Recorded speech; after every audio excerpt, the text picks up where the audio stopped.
Okay. Don't be afeared. The more joking around, the better, because then we can have a lot of loosen up. fun stuff down at the end, you know. I'm just scared of this technique. Fine, just pretend you're telling me, okay? You should tell him. No, I'm Yeah, you should tell him that. All right, hey everybody, welcome back. Day number, whatever. What is it? 10? 10. Okay, 10. We're on 10, day 10. Welcome back. Pat yourself on the back, making this far. We're gonna bring out the hammer now. I'm laughing because Dustin hates this technique. I do. It's like it just scares me. It makes him scream like a little girl. It's not good. Like, it's good. It's good. But it's not. But it's not fun. It's not fun. No. There is no funness to this. Anyway, this today's technique and the technique for the next 3 days and next 3 videos that we'll be talking about is traditionally called the black and white mirror. Or the magic mirror. Or the magic mirror. Depending on the tradition that you belong to, if you ascribe to any one tradition, or in the Hermetic tradition, it would be the magic mirror. So. Oh, it's magic. Yeah. So. Okay. So. What do you want to know? How do you do it? Okay. It pretty much does you. Great. So it's okay. So the first step is, and this is a writing exercise. It's a writing exercise initially, but again, anytime we're taking something from the mental plane, which is just sort of floating around in there, right? It's a receiver and a transmitter, right? The brain is a receiver, physical receiver and transmitter, but the mind is non-local, right? So it's dredging it up from somewhere buried deep most times, right? We start by skimming the surface, and then as we get deeper, right, stirring the pot, it comes up and we can skim it off, right? So that's the idea. Again, I always find when things get hairy, or when things get seem a little more chaotic or out of control, I don't know what it is, except to say that again, the mind, the brain, the body, it loves the idea of familiarity, and the brain loves association, right? So even though it seems like sort of a trite, analogy, stirring the pot is a good one, and if you've ever made soup or made anything, it's like, the kids would always say all the good stuff's on the bottom, and so it's like they stir it and bring all those things up, right? And so you're looking for the chunks of meat, and you're looking for the taters and whatever it is, right? So it is, and doing something like this, taking something that's sort of a mental exercise and physically writing it down, so you're creating it, right? Because once you put it on paper, it's you've physically manifested it in this reality, right? So it's no longer something that's going to just shift on the page by itself or whatever, right? So you're putting it down there. It creates it. It makes it real. You have to go back. You have to read that. Now, again, it bears repeating that you should remind yourself constantly that you're the only one that's going to see this. Right. Not that that's going to make it any easier, but you should keep reminding yourself that that's the case, because it's one more way that the body will sort of trick you, conscious mind will sort of trick you into thinking, like, oh my God, if anybody reads this, what are they going to think of me? Or it's going to completely dissolve my mask that I wear daily, right? So, they're going to know my deepest inner whatever that I think about myself, or that I realize about myself and put down. So, again, good to remind yourself that you're the only one that's going to read this. And even if you tell yourself, like later on you're going to burn these pages or whatever it is to totally destroy them, it's okay. Make that deal with yourself. And then, of course, if you make that deal with yourself, you want to do that. So, to sort of follow through. Don't break your will by saying or thinking or doing things or making pledges and then not holding up to them, because that's a good way to just put you back on the path of chasing your tail and not going anywhere, right? So that's just a little side note. No. So again, back to the first we do the black mirror. So it's basically is a double-sided, right? Black and white. So first one is the black mirror, because it's generally what we found is that it's easier for people from any age, it seems, because this is a technique that goes way, way back, right? To bring up what they feel are their negative traits, or places where they could use a little more work, or they fall down in their own eyes, So, and to list them out, and to list them out in a way, it doesn't have to be in any specific order, just whatever comes to your mind first. And again, you're only going to have a day to do this. So again, normally, traditionally, you might spend, holy hell, I don't know, you might spend weeks on this, really. And leave it, sitting open, and anytime you think of something else or something happens in the day and you didn't respond the way you wanted to, or you had a thought that you acted on that wasn't in the best interest of yourself or anybody else, then you're going to come back and you're going to write that in, and so it's going to be listed there. And so but you have a day, so do the best that you can. Write down those things that are going to be right at the surface, and then as you do that and you start to read that and you start to actually physically write it out, more things are going to come up, and you just continue to write them down. Make a list in any order. It's just a very random order. It doesn't have to be in a specific sequence or anything like that. Yeah.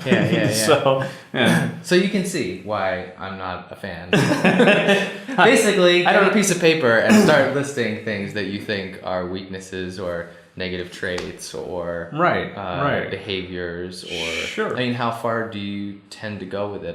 Do you get as nitpicky as thoughts that you may have or words you may speak, or is it just habits? Is it actions? Is it responses to situations? It can be. Again, for me, is sort of the line that I draw for myself as anything that's incongruent. So, if my thoughts, my words, and my deeds don't line up for a specific situation, then I'm off somewhere, and I know that that's not going to turn out correctly.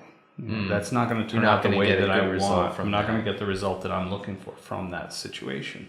So it's basically bringing to light those areas where you're basically leaking your power. Right. And you can see, and it's when we make it into that sort of, I don't want to say completely neutral territory, because at this point you're not going to feel neutral about it. Right. But if we say that anything that's negative is really just a misalignment of one or more of those thoughts, words, and deeds, then you have a place where things are off, and you're going to, have a negative response from anything that you do based on that. So wow, yeah, that actually puts it in a different context for me too, because it's so easy for us to stay stuck in that place of good and bad.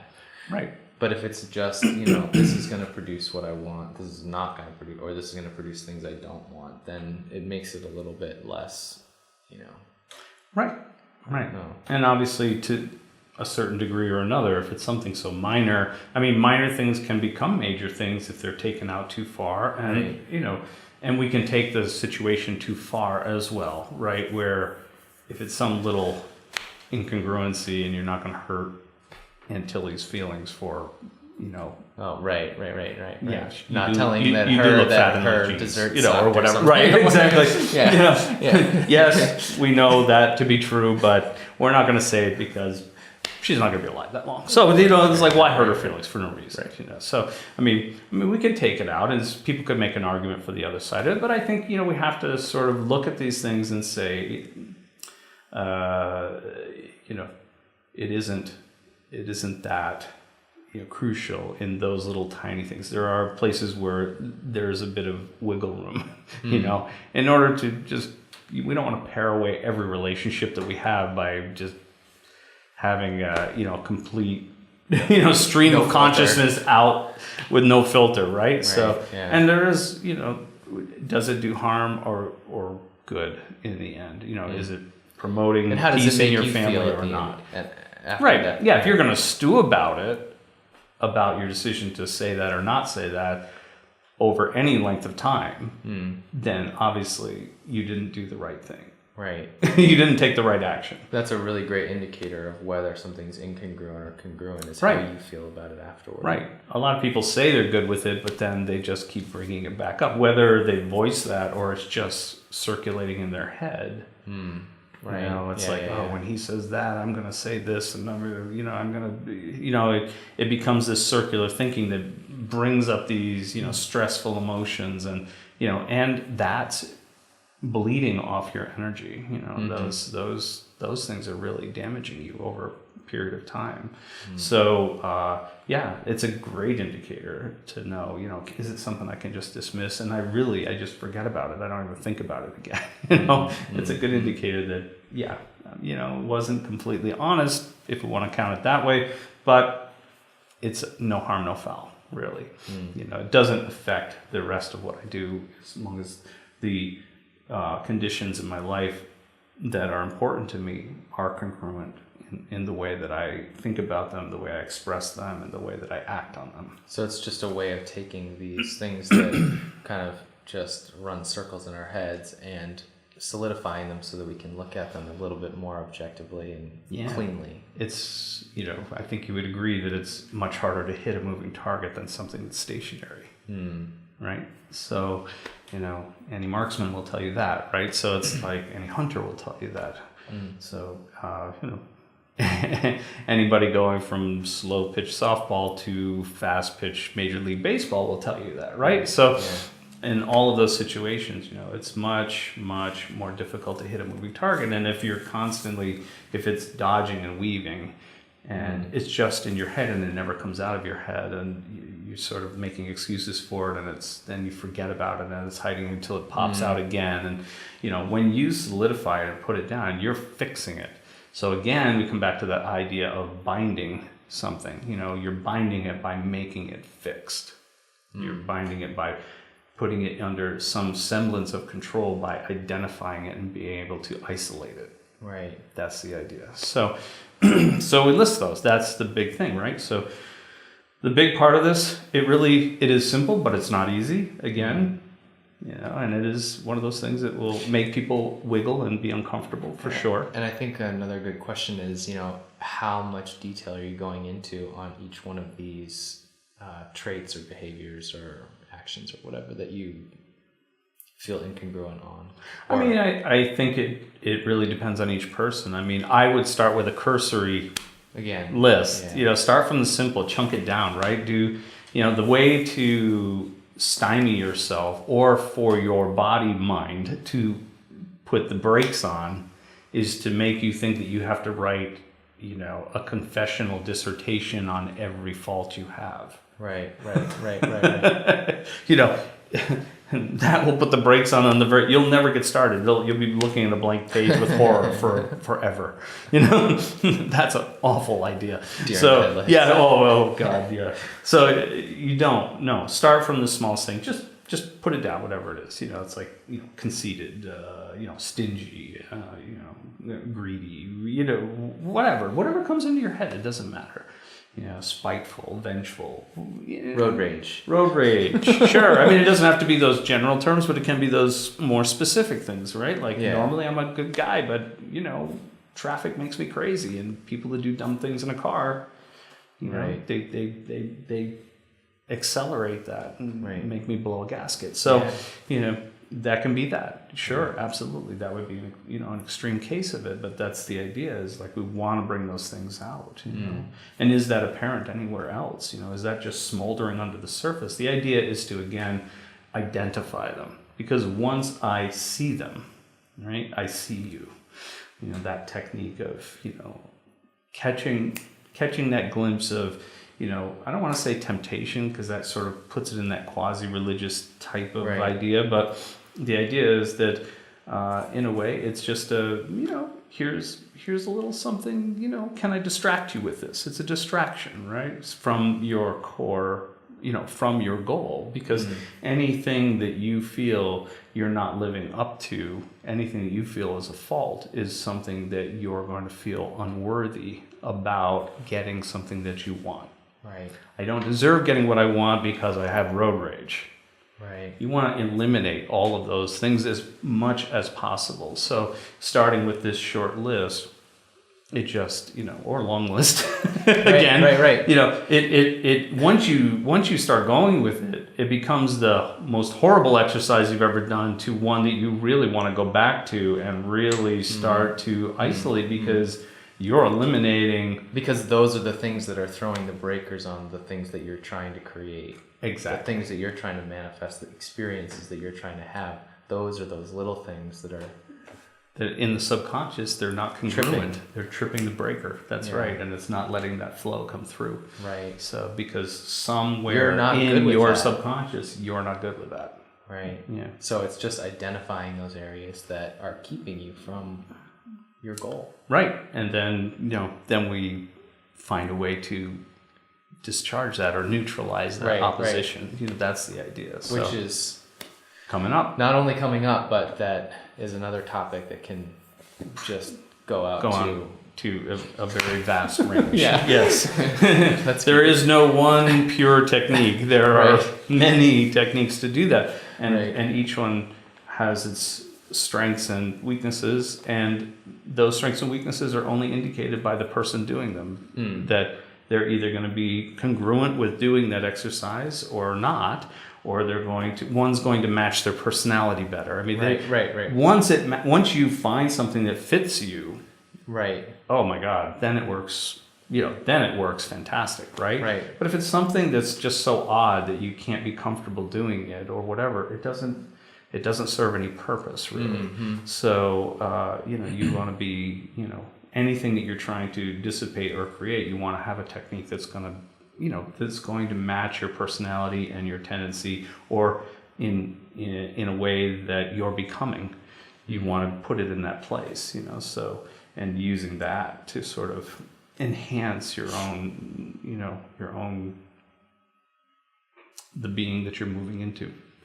So that's all. So, but there are plenty of them. I mean, pages of them. Right. So it's and again, as one teacher told me, it's like, try this one. If it doesn't work, no worries. We'll find another one that works for you. It's not a big deal. There's no stress about this, right? There are a million techniques to do this, and it's just finding the one that works for you. And in the end, all of our practices become idiosyncratic, right? So it's like we all become personalized. That's right. And so it doesn't mean being eclectic for the sake of being eclectic and trying to include all of the best of all of those things. As we know, it doesn't work with anything really. I mean, the best of this and the best, I'm going to take the best of this computer and mix it with the best of that computer and the best of this and this and this. You get junk, right? It doesn't work. It doesn't function. It doesn't communicate well together. And what you're talking about is saying, I'm going to take the best parts of Taoism and mix it with the best parts of Inca shamanism and take it then the best parts of... It's like you're building your own system. Right. Intentionally doing it that way, like cherry picking those things, even if they don't have any relationship to you. Right. It's not the same thing as somebody spending, a boatload of time in those practices. And I don't mean 2 or 3 years. I mean like decades in a system, learning it inside out. They've taken it as far as they can go because of language or because of skill or because of, instruction or whatever it is, or it's not fulfilling their need anymore, and then moving into something that seems like it would be a better fit for them and learning that and doing the same. And then, and until they find a place where they really belong, until they find a place where the road is endless. Right. You can just do that and continue to open yourself up wider and wider and become more and more of that. And there's just whenever you reach a plateau, it's not a plateau, it's just it's a stepping station, and it's getting ready to make the next ascent, whatever that is. So, that's where we all want to be. That's where everybody wants to be. And to force yourself into a system and to stay there longer than it serves you is not doing you any good. I mean, people may do it, and that may be their evolutionary path, and that's okay. That's where they belong. That's good. But there's no reason to feel obligated for somebody else to do that. Mm-hmm. You need to make, it needs to fit you like a glove. and then it'll be endless for you. You'll see that it just stretches out to infinity. It makes sense to you. Makes sense to you on every level. Yeah. And you never see a wall there. It's always just more horizon, and you get to that edge and you see more horizon, and you just keep moving that way. That's the ideal spiritual path, as far as I'm concerned. Right, and trying to take all those pieces from other religions and try to keep them together is like trying to drag your past experiences with you forward into another situation. We all know that. Right. I mean, you can take the aspects, and I say that from experience because I've done both of those things, and I've never tried to create my own from the pieces that I thought, but it's not like after you've learned something for decades that you can just ignore it. Right. I mean, you can, but it's always going to be in your subconscious, like, oh, what about this? Can't you do this? You take the pieces, you take the principles of it, and you apply it to whatever you're doing now, right? And so there are certain aspects of certain traditions that in my opinion, far exceed those of other traditions. Like the physical traditions of Asia, and the discipline of that, tends to be on a higher level because they've practiced it for millennia. And so those disciplines, regardless of the tradition itself, those disciplines come through my practice. So and you continue to practice them. Of course. Yeah. And they serve me well for my hermetic practice, right? So, and the essence and the principles of shamanism, which all religions were based on originally, they were all based on that. They were all shamanistic traditions until they sort of formulated into these pockets, right? Big or small.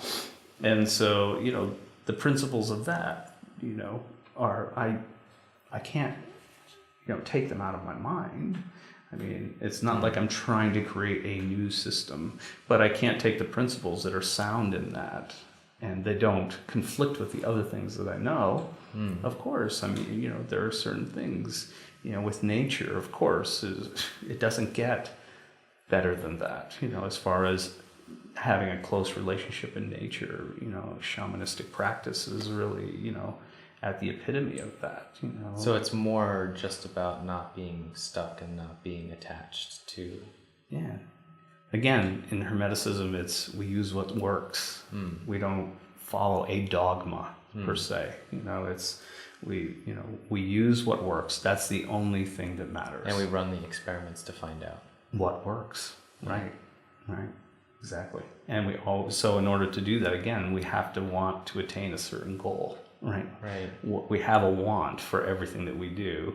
We know why we want that, and then we run those experiments or those procedures to try to achieve that want in the most efficient way possible, the most effective way possible.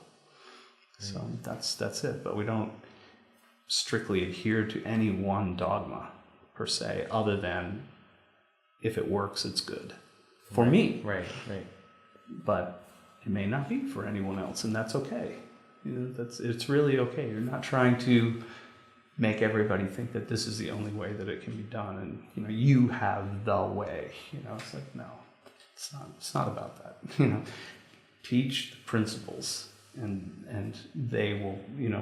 Person that's diligent and wants to practice and wants to get to those places, they'll start with one technique and they'll find a way to apply it that fits them like a glove. And when it does, they're going to see the results manifest in a way that is surprising to them. That's really the end result. That's all we really care about.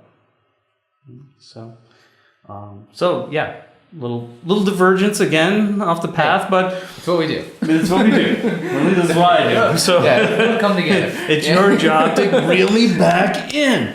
So trying. So that's the thing. So it's like list out. So today is literally just label it Black Mirror and list out your negative traits or qualities, whatever you think. And how long would you have people spend doing that? Oh, at least a year. Okay. No, I'm just kidding. So 1 year. We'll see in a year. Yeah. No. Whatever's it's going to be uncomfortable from the time that you sit down to do this. It's probably going to be uncomfortable when you decide to do it. Mm-hmm. Really. If you're going to take it seriously, it will feel uncomfortable when you decide to do it. Right. Yeah. And then when you sit down, it's like, you're getting closer to the gallows. It's like each step is like, oh my God, oh my God, oh my God, here it goes. Black Mirror. It's like, number one. Put the first thing down, then it'll flow a little bit better. And just list it. But again, going back to the observation of your mind, right? It's like, don't judge, just write it down. Right. Don't make a judgment. It's not a confession. It's not a whatever. It's just literally think of it as binding those chaotic forces within you.